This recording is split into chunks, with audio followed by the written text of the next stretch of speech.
One of my favorite contradictions, because it's two in one, is when David is incited to take the census. One passage says that Satan incited David to take the census. The other passage says that Yahweh, or God, incited David to take the census. Which one was it? Clear up that contradiction first, and then you have the numbers for David's punishment. When David gets punished for taking the census, it's 333, and then in the other version, it's 373. Can you put the verse in chat? Yeah, absolutely. Absolutely, I will do that now. So in 2 Samuel 24:13, as a punishment for David taking the census, it says that one of his options would be 7 years of famine. And in 1 Chronicles 21:12, it says 3 years of famine. 3 and 7 are not the same number, no matter how you look at them. So, and then when David gets incited to take the census, 2 Samuel 24 says, the anger of the Lord burned against David, and he incited David to take the census.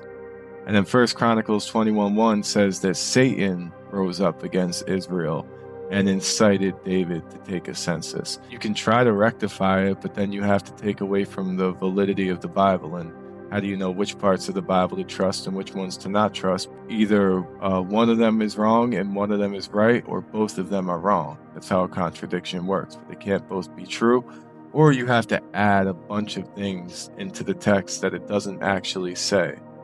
And it also points out the moral atrocities, especially if David was incited by God or even incited by Satan.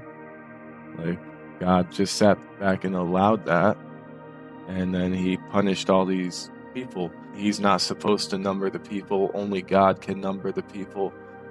Well, the Bible doesn't say that anywhere. That's just what people make up to make themselves feel better. But even if the Bible did say that, is it still okay to punish David by slaughtering 70,000 people?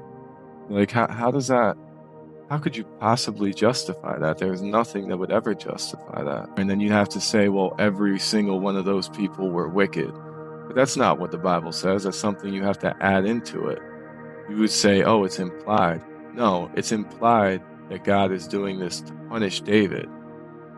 It's not a punishment for the people. He's punishing David. He gives David a choice. David chose that. It was one of his options as a punishment. He chose it, and God did it.